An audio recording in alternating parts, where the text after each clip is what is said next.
that thing called the tax code, not only would I like to shrink it, I'd like to sort of get rid of it someday. We have a very libertarian streak in New Hampshire, a very independent Yankee streak, and I think that Ron Paul's message really plays well with people who see themselves as individuals.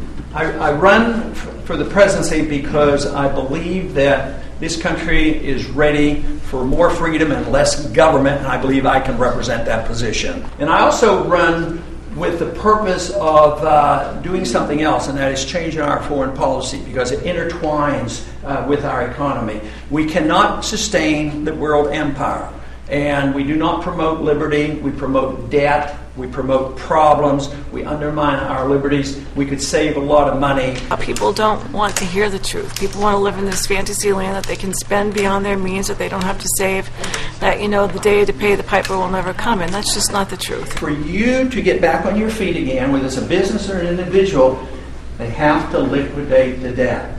You have to get rid of the debt, one way or the other, because you can't have growth from this artificial situation where you think you're wealthy and you're not. That was a complete travesty the way the media reported the results of the poll. They came out and they were talking about Michelle Bachmann, of course, who won, but had that been an election, Dr. Paul was close enough it would have had to have been a runoff. I was just shown a statistic here yesterday where it shows all the media coverage of all the candidates so far this year.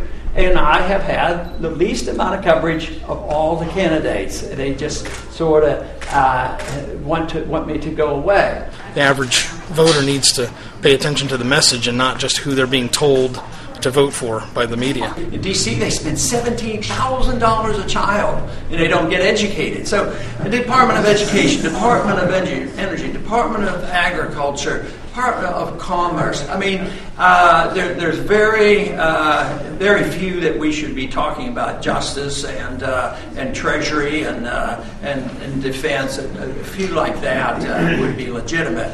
But the rest just consume money, serve the special interest, and drives us to bankruptcy. And I really like his message. And I think that had we listened to him over the last couple of decades, things might be a whole lot different today in the economy.